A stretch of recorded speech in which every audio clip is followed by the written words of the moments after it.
is LBC from Global, leading Britain's conversation with Nick Ferrari at breakfast. Good morning, it's 3 minutes after 9 on Wednesday, February the 1st. It's been dubbed Walkout Wednesday. It is believed around 500,000 workers staging the biggest strike in over 10 years across so many of our key sectors, not least, of course, education and rail. It throws up so many points, so many questions. So, hugely obliged to Paul Nowak, who's the General Secretary of the TUC, the Trades Union Congress, a sort of overbody. 5.5 million members. It's a pretty powerful organisation, and he's here to take your calls. Thank you for coming in. Good to have you in, Mr. Nowak. One question before I turn it over to the listeners. Yep.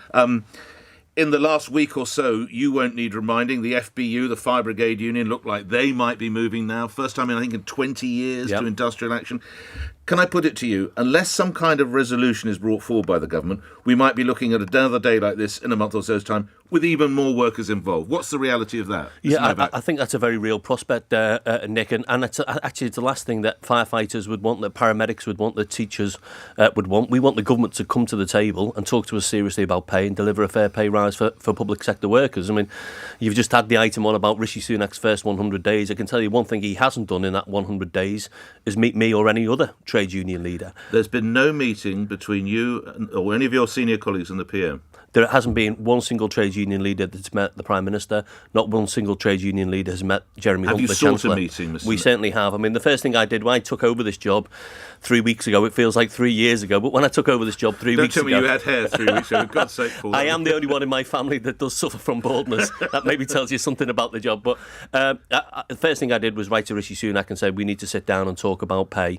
And I haven't had a meeting. Jeremy Hunt, our Chancellor, told the Parliamentary Select Committee at the end of November he would meet with the head of the TUC. He didn't meet my predecessor, Francis. He's not met me. He's not talking to our senior union leaders. And my experience tells you, if you want to resolve a dispute, you've got to sit down and talk. And this is a government that's missing in action, I'm afraid. So you and your predecessor, Frances O'Grady, sought meetings with both the Chancellor and the PM. They were not forthcoming. Just lastly, before we go to the call then, can I ask you, previous Prime Minister, not Liz Truss, Boris Johnson, do you sense you might have got a meeting? Did Frances O'Grady manage to get meetings with that PM? Well, you know, we obviously had lots of disagreements with Boris Johnson, but both me and Frances did meet with Boris Johnson, and indeed with Theresa May, his predecessor. And I think, you know, that's the job of government, isn't it? You know, my job as head of the TUC is to deal with who's ever in number 10 Downing Street, Labour, Conservative, regardless of personalities, because my job's to represent working people. And I think when you do represent 5.5-6 million people, I would expect the Prime Minister to, you know, show the courtesy of at least listening to the concerns of those members, concerns of working people more generally. And it's a very real possibility with firefighters and others. The next one could be even bigger than so-called Walkout Wednesday. It's important to stress this is not a general strike. Some journalists have been shouting this is anything but a general strike, but it could be bigger. It's not a general strike. I mean, we've got 48 unions. There are 5 unions taking action today. I think what we're more likely to see is a rolling wave of industrial action, and I think if the government thinks these issues are just going to somehow disappear themselves away, they're absolutely kidding themselves, because our members are facing real terms pay cuts and they want the government to do something about it. Let's get to the questions. First up is Vivian, who's in Wimbledon, and you're through to Paul Nowak. Vivian, your question. Good morning. Hi, just a quick one. Sadly, these strikes have impacted me dreadfully. I missed my best friend's funeral. I could not attend, and I've been friends with her since I was 5 years old. I won't say how old I am because that's not neither here nor there. That's your prerogative, Vivian. On you go. Yes, absolutely. I couldn't get to my best friend's funeral. I missed my daughter's graduation. That's a milestone moment in my daughter's life and my life, a proud day which I will never get back. And it even got to the point where around Christmas time we were desperately trying to get her home for Christmas, and it nearly came to the point, because of the train strikes and because there was a mess up with coach bookings and things like that with the company, they double booked her coach, so there was no way for her to get back to London. Luckily, thankfully, one of my friends managed to finish work early and go up and get her for us. Okay. Are you impacted today? Are you impacted today? I am. I've got children at home today, and my daughter, who has gone on back to university to do a PGCE, she's impacted today because she hasn't got a lecture today. Yeah. If I to move you to your question, then what would you want to ask? I was just wondering, are you guys aware of the impacts that these strikes are having on people who are trying to do their normal day-to-day jobs? And also, do you think, possibly if it carries on and on, maybe the public support may wane a little? Let's put that, Paul. Just to remind all callers, of course, Paul Nowak, he's not one of the union leaders who actually calls the strike, whether it's in the rail or the university lecturers, but it is the overarching organisation, the TUC. The leaders, do they realise the pain and suffering sometimes they're causing, particularly Vivian? Paul Nowak. Yeah. Well, morning, Vivian. Well, listen, first thing I'd say, Vivian, is that nobody likes taking strike action. It doesn't matter whether it's train drivers or it's people working in our schools. It's a difficult decision. People lose pay and they don't get to deliver the services that they're really proud to deliver. And I know your situation, I mean, that's impacted on you personally dreadfully, and that will be the experience of many other people. What I would say, look at rail as an example. Here is a situation where train operating companies are handing out hundreds of millions of pounds in dividends to their shareholders at the same time as expecting their workers to take a real terms pay cut. I don't think that's fair or sustainable. Your daughter's doing a PGCE. I mean, I hope that she goes one day, she qualifies, she goes into our classroom, she becomes a teacher. A third of our teachers leave the profession within 10 years of starting, so that's 250,000 or more teachers in the last 10 years because of workload issues, because of pay. So we've got broken public services, full stop. I mean, it doesn't matter whether you're trying to catch a train, book a GP's appointment, wait in A&E, our kids' education. And I think the people who are taking those difficult decisions to take strike action are standing up not just for pay, but for the services they provide. Come back to Vivian in a moment, but to Vivian's other point, Mr. Nowak, which is if you can't get to your best friend's funeral, if you can't get to your child's graduation, will it start to knock public support for some of your union colleagues? I don't think it will, Nick, and I'll tell you why, because our members are the public as well. I mean, our railway workers use the NHS, our NHS staff use the trains. We all know, I mean, the people who are taking strike action today will be the friends, the family, the neighbours of the people listening to your show today. And I think when it comes down to public opinion, the frustration should be, rightly, with the government. Why aren't they negotiating? Why aren't they coming up with a solution? Vivian, a quick response from what you've heard from Mr. Nowak. Yeah, absolutely. I mean, obviously, if things aren't great, if pay isn't rising at the same time as inflation and things like that, absolutely, things have to be done. But it's the government, and it's obviously the government. But sometimes I hear you. Mm-hmm. And it's a difficult day with your children, I understand, and I'm very sorry you lost your personal friend, and I speak for Mr. Nowak as well, obviously, for your graduation. Vivian, good luck today. I'll let you get back to coping with I think you said your children who aren't at school, and move on. Thanks for your call, Vivian. Robin's in Whitehaven. Robin, go ahead. So good morning. Good morning. Morning, sir. Good morning. It's Paul or Mr. Nowak. On you go with your question. Thank you. I'm a Labour member, and I'm disappointed that the more front bench Labour MPs and Keir Starmer aren't doing more to support the strikers by way of being on the picket lines. Do you think the leader of the Labour Party, and considering its origins, should be on the picket line supporting workers in this cost of living crisis? Enough from Sir Keir and his colleagues. Paul Nowak. Yeah, well, morning, Robin. I mean, the first thing to say is I want politicians across the political spectrum, Labour, Conservative, Liberal Democrats, Scottish Nationalists, everybody to show support for workers who are taking that difficult decision to take strike action. But, for me, actually the front bench can do more useful things than just stand on picket lines getting selfies. So, for example, this minimum service level legislation effectively will prevent millions of workers potentially taking strike action. Labour have posed that in the House of Commons. They've promised they'll repeal that legislation if there's a future Labour government. That's the sort of stuff that really matters to me. So, I've been involved. We need as politicians in Parliament standing up for the stuff that really matters to working people. And I think, Keir and the front bench, we're not going to agree on everything, but I think we're headed in the right direction. Some people have been disciplined, though, as you will be aware, for going on a picket line and then giving unauthorised comments to the media. Indeed, they've lost their post. Do you support that, Paul Nowak? Well, it's not my job to decide who's on the front bench or not, Nick, in the Labour Party. I mean, but as you're I happy with Sir Keir's level of engagement? I want Labour to do two things. First of all, to be an effective opposition. And the polls would suggest that at the moment they are holding the government to affect positively. But I also want them to go into that next election on a manifesto that reflects the stuff that matters to our members. So 0 hours contracts, a ban on fire and rehire. Labour's heading in the right direction. As I say, do I agree with Keir and the Labour Party on every single issue? I'd be an absolute liar if I said I did. But I think we're definitely headed in the right direction. And this promise to repeal the legislation, this attack on the right to strike, I think is really, really important. That's featured today. Protect the right to strike. Yeah. One newspaper the Daily Mirror, which I think is actually supporting your organisation as well, lays out the importance. Just a quick word on you. Why do you feel that's so important, particularly in light of today's industrial action? Because at the end of the day, I think we live in a modern democracy, and a hallmark of a democratic society is that democracy is not just about voting in an election every 4 or 5 years. If people have a dispute with their employer, they try and resolve that dispute as effectively as possible. But you have to have, at the end of the day, the right to say, listen, I'm not coming to work, I'm going to go on strike. Now, people have to go through all sorts of legal hurdles in this country to take strike action. It's difficult. But fundamentally, I think the British public support that right to strike. You remove that from people, you might as well say you've got no rights at work at all, no rights that you can enforce. So I think the government, it's being a spiteful piece of legislation, because their response to hundreds of thousands of workers taking strike action for the first time is not to listen to their concerns and try and resolve them. It's to ban them from taking strike action. Before we move on, there's a text here from Ed. Does Paul think a Labour government would meet some or all of the union's demands? Paul Nowak?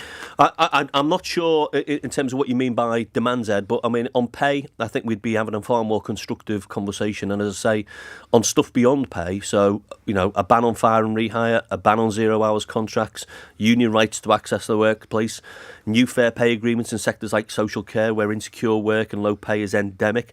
I think we'd be in a much better place than the one we are right now. Robin, thanks for your question. To Mick in Coulsdon. Mick, you're through to Paul Nowak. Go ahead, Mick. Good morning, guys. I would just like to ask Paul, I'm totally in favour of striking. I just want to ask the question, I think we should have a general strike. Everybody, I want to know what he thinks about that. Paul Nowak. Morning, Mick. I think there's a couple of issues, Mick. I mean, first of all, as I said before, it's really difficult to take strike action in this country, and I can't just send an email Tell out. that to the parents whose teachers, whose children aren't there because of the teachers, people who can't get through picket lines at hospitals. Paul Nowak. If I was a French trade union leader, in order to take people out on strike, I'd write a letter to employers and say, in 48 hours, my members are going out on strike.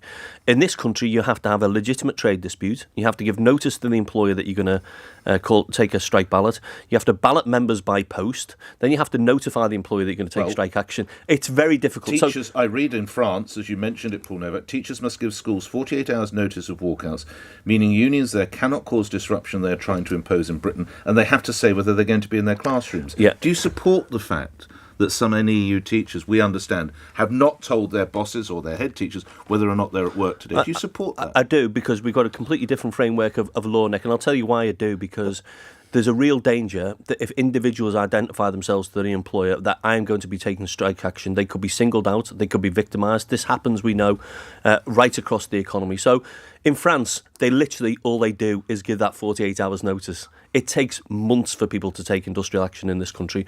But going back to Mick's point about the general strike, there's all sorts of legal and technical reasons why it would be difficult. But fundamentally, we've got millions of workers in the private sector, for example, that we've negotiated fair pay rises for this year.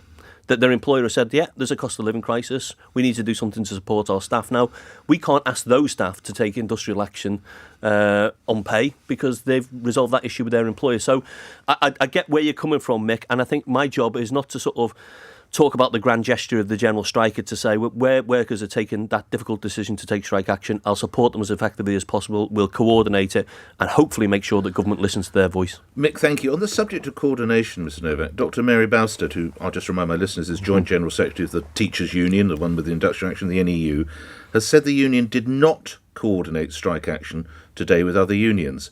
Are we meant to believe they just magically landed on the same day?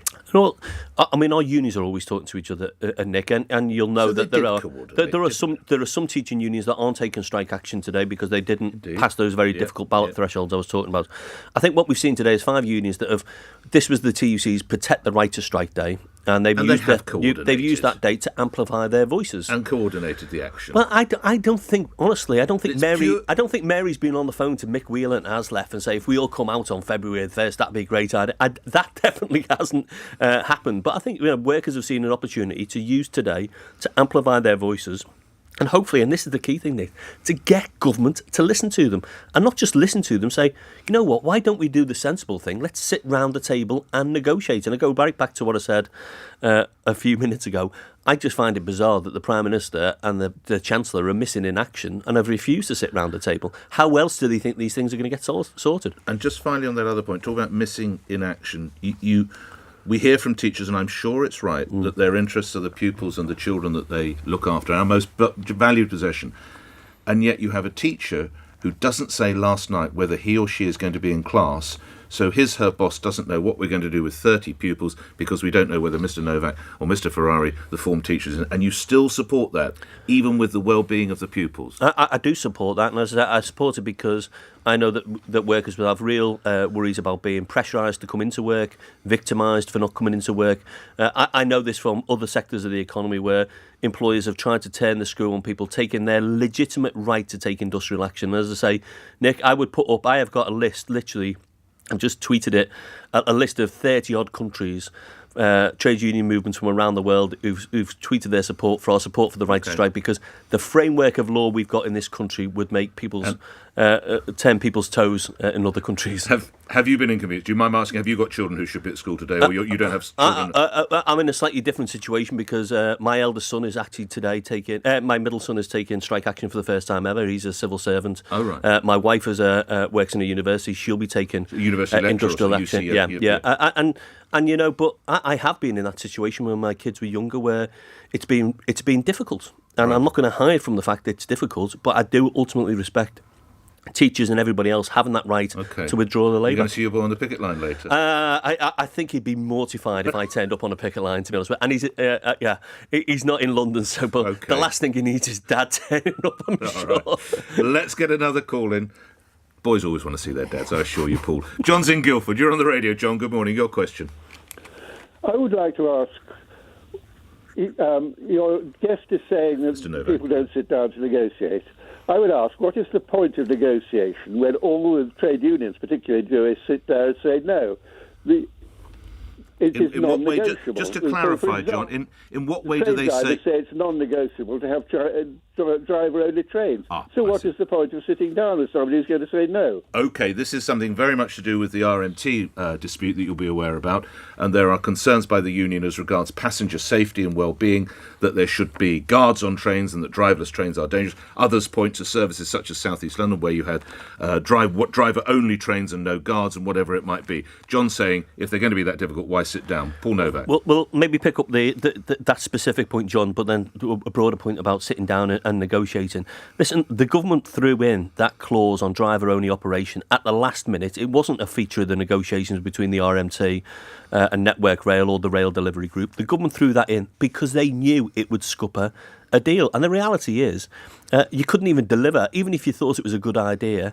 We haven't got the technology to deploy driver-only operations across the whole of the network now anyway. So it was designed deliberately. Is that right? They couldn't have done it if they'd wanted to. Of course you couldn't. I mean, the vast majority of the network doesn't run on driver-only operation. You would have to change things, including the rolling stock, the signalling, the way that people work. I mean, this is not something you could do in 24 hours' time. The broader point on negotiation, I mean, I have to say, John, honestly, I was on the picket line with physiotherapists last week. They've never taken strike action before on pay. Never taken strike action. This is not a militant group of workers by any stretch of the imagination. They are people who are at their end of the tether. And what they can't understand is why the government won't sit down and talk to their union seriously about pay. And I think that's reflected right across the piece. It doesn't matter whether you're driving a train, working in a school, working in a hospital. The very least people expect is for their employer to give them the respect of sitting down and having a negotiation. That's what I've done all my working life. That's what all of our union leaders have done all their working lives. It's the government, I think, that has forgotten the art of negotiation. John, thank you. Let's go to the text, tweets and emails. Nick in Nottingham texts, given how much the pandemic cost them many billions, including keeping businesses afloat and folk in their jobs, where does Mr. Nowak and his union friends think the money for pay rises should be coming from? OK, well, it depends on which sector you're talking about. So I said in rail before, we've had private train operating companies, hundreds of millions of pounds dividends. In the public sector, I mean, the TUC will hand in its budget submission today, and we'll be setting out very clearly what we think government could do. So, for example, you could equalise capital gains tax with income tax. That raises alone around about 15 or 16 Wouldn't billion every pounds. businessman or woman race out of the country at 1,000 miles an hour if they could get it? No. I mean, Nick, this is constantly put up. I was in Spain a couple of months ago talking to Spanish unions and politicians. They've just introduced a wealth tax for those people who hold more than €3 million. There's a graduated wealth tax. I don't think there's been an exodus of wealthy or successful people from Spain. People see that as a cost of doing business. And politics is all about choices. And this government, let's remind ourselves, a government that's overseeing the lifting of bankers' bonuses at a time when we had a bumper year for bankers' bonuses last year. And I think that people we represent look at that and think, hang about. Maybe the choices you're making aren't the ones to support decent public services and decent pay. Rachel in Bexley, can Paul shed any light on how barristers got what I understand to be a 15% pay rise, says Rachel. Is that correct? Did they settle for 15? I'm not sure because we don't represent the barristers and they're not part of the But there was TUC. industrial action, of course. There was, and I think actually, I mean, they've had a similar set of issues to other public sector workers, which is, this pay squeeze wasn't just this year. If it would have been just this year, then people might have been able to sort of put up with it, but it's been 10 years in the making. And, we published research today, Nick, that showed the average public sector worker in real terms is over £200 a month worse off than they were in 2010, which is unprecedented. This has never happened in our economic history before, that living standards don't go up. Let's get back to the calls. Brad in Bexley as well. Brad, you're on the radio. Your question to Paul Nowak. Yeah, hi. So thinking about the current situation, it seems like one of the major problems is that all the different sectors are asking for inflation-busting pay rises.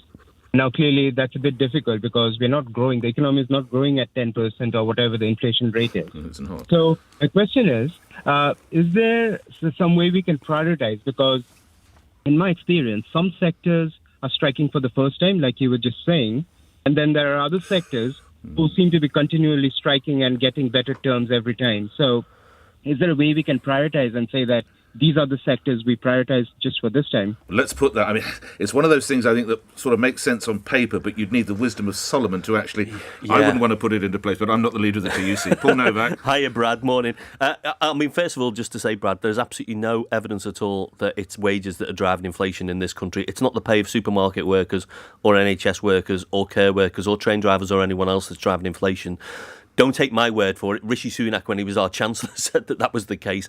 I mean, we've got a particular set of pressures on inflation, mainly driven by energy prices and the war in Ukraine and so on. But I'm not really interested in sort of trying to identify who's deserving of a decent pay rise and who isn't. I mean, I want everybody to get a fair shout on pay. So last week we saw, for the first time ever again in this country, Amazon workers taking strike action in Coventry.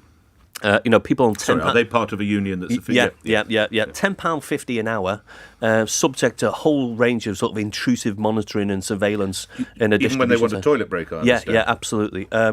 So I think they've got a stronger case as our nurses and paramedics as our teachers. And so, I wish it was the case that we were in some sort of wage price spiral and we had to do something about it. The reality is our wages are falling behind year on year. And I say if it was 1 year, people might be able to say, I can live with it 1 year. But when it comes year on year and you see your bills going up all the time and everything else going up apart from your pay, then people just think it's not sustainable. Brad, thank you. Susan in Harpenden. Susan, your question to Paul Nowak. Go ahead. I just want to know how Mr. Nowak can justify when, after having listened to you this morning with all your figures and facts about the teachers in Europe earning less, working more hours. So how can you justify this teacher strike? Stay on the line. Mr. Nowak might not be aware of this. This is research that's been published in one of the newspapers today from the OECD, which actually shows that as regards teachers' pay in developed countries, it's England and Scotland, they don't have the UK, are in 6th and 7th position, earning considerably more than countries such as Spain, Japan, the OECD average and the EU average. This is for a teacher who's done 15 years. He or she has done 15 years, both at primary and secondary level. I'm very happy to let you have a look at the tables. You might be aware of them. Yeah, I haven't seen that particular report, Nick. But what I would say to you is, well, first of all, you've got to get to 15 years. And as I said to you before, a third of teachers leave the profession within 10 years because of workload issues, because of pay. And there is. I'm sure a teacher in Spain is under a lot of stress as well. Well, I'm sure that they are. I'm sure that they are, and I obviously don't represent teachers in Spain, so it's hard to draw a direct comparison. When you look at that table and you see there's England and Scotland, we don't have figures, 6th and 7th, I think, respectively, developed nations, and the charts there showing that they're making, in some instances, considerably more. What does that do for their argument about pay? Well, this is... I'd need to look at these figures in more detail. I mean, first of all, it talks about the hours that people are expected to be available. I know plenty of teachers, and the hours that they work in the classroom are not the full extent of their working hours. They're taking work home. They're doing work in the holidays. So I'd need to look at these figures in more detail. All I do know is, in real terms, teachers' pay is falling. If they don't see a bump in their pay this year, they'll have had an effective 5-6% pay cut. And if we're serious about education, you've got to be serious about investing in teachers and the teacher workforce. They are serious, Mr. Novak. Again, look at those tables. They're earning more than virtually every other developed country. This is the OECD. Not fair to every developed country, Nick. I mean, I'm looking at the table. Yeah. Well, so it still puts us behind Luxembourg, Germany, the Netherlands, the US, Denmark. I mean, there's lots of countries that we are behind. They make it sound so parlous. Is it true when we look at figures such as that? Well, I think teachers are voting with their feet. They're voting with their feet, and I don't think they're doing it lightly.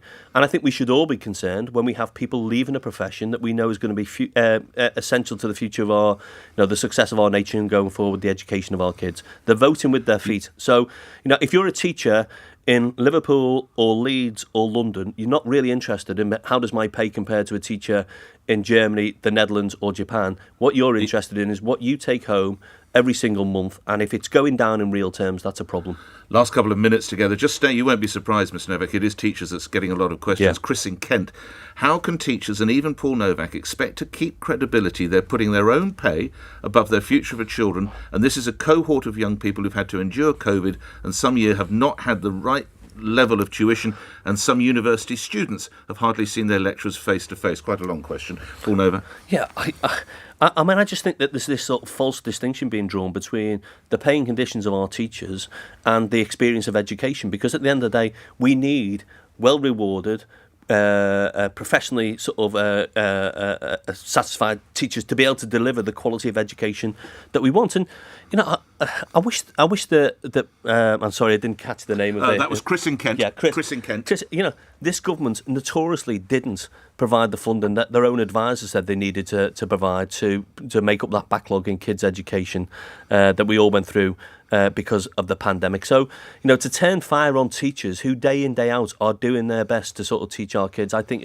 that's the wrong target. Think about education in the round. Think about the pressures our schools are under. Think about what we can all do to make education better, rather than single out teachers who want a decent pay rise. And finally, again to the texts and tweets and emails, this is Guy in Winchester who says, we've talked about there being an ambulance staff strike, there could be firefighter strike. What of the police? Should police officers be able to take some form of industrial action? Paul Nowak. We've got every other emergency service showing their I'm going to handily duck this question because the Police Federation, by law, are not allowed to affiliate to the TUC. I think it goes back to the 1912 police strike. Be reviewed? I might have my labour history wrong. I can't speak on behalf of the Police Federation. Should that be reviewed? I think there are countries around the world where police officers can take forms of industrial action, and I support all workers being able to take industrial action. Is it top of my list of priorities, Nick? To be honest with you, I'm more concerned about protecting the rights that we've got right now. But what then of minimum service? If, understandably, you think that if police officers have their own cause, and of course we know ambulance crews, and we know firefighters, we do need a guaranteed level of minimum service, do we not, for our own safety? Let me give you a real-world example that does really concern me. Our prison officers, for example. In Scotland, prison officers do have the right to take industrial action. They don't have that right in England. I don't think that prison officers in Scotland have used that right irresponsibly. They would always be concerned about making sure that prisoners are still safe, that they're keeping the community safe. I think if it's good for prison officers in Scotland, it's good for prison officers in England as well. And firefighters and everyone, you're satisfied we don't need a minimum service guarantee or law or diktat to provide that firemen and women turn out, that ambulance crews turn out? No. And again, I'll give you the practical examples, Nick. I stood on the picket lines with those paramedics. These are people who day in, day out serve the public of London and other cities. The idea that they would leave people in life-threatening situations. I mean, I was there on the picket lines where the ambulances were going out and they were being very clear, we need to go to this call, we got somebody in distress. I wish that the government put as much focus on minimum service levels at times when there wasn't industrial action. We've got a crisis in our ambulance service. It's not a crisis of industrial action.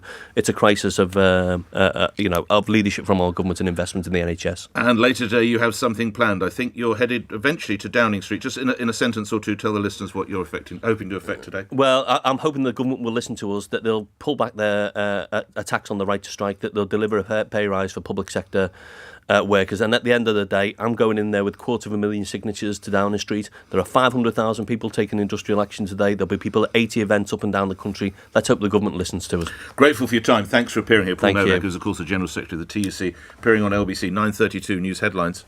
The leader of the trades union Congress, Paul Nowak, has told LBC workers across the country are using today to amplify their voices. The TUC estimates 500,000 people are taking part in industrial action. They include teachers, train drivers and civil servants in disputes over pay and conditions. An investigation has started into claims firefighters took photos from the